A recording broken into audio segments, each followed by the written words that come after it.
to do is find out how much taller we can go while also attempting to fix the landscape, as well as including some better detail, and why not bring back a bit of snow. I've always thought the mountain was a bit too short for this kind of build, and honestly I think this looks much better than the previous design.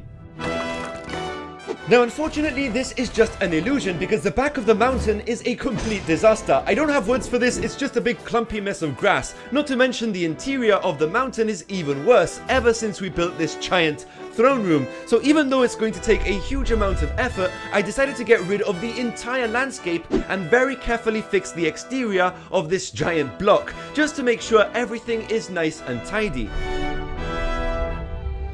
So then we can very easily upgrade the landscape without causing too much chaos inside the King's Hall. Once I've planned out the basic shapes and layout, that's when we can take this sprawling mountaintop a step further and start throwing in all kinds of extra details. Trees, plants, and even some new waterfalls cascading down into the valley below. I swear this is like my best attempt at trying to be the Bob Ross of Minecraft. But honestly, I just thought this was going to take about 2 hours, and I was insanely wrong with my prediction. I have a bit of an obsession with perfection and detail, and despite spending over 25 hours building this one mountain, I still feel like there's plenty of room for improvements.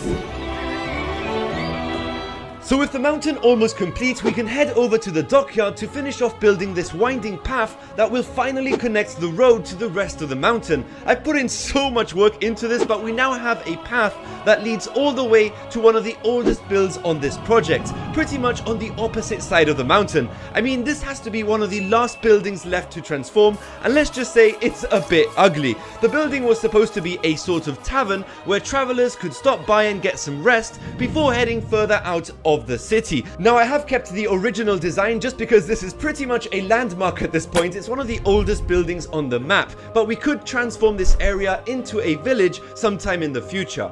Now honestly, I could go about building and detailing this entire landscape for the next 600 hours, but we seriously need to move on, or else this entire episode is going to turn into a Bob Ross painting. But just take a look at the huge difference between the old mountain and the new mountain already. I think it just desperately needed this upgrade.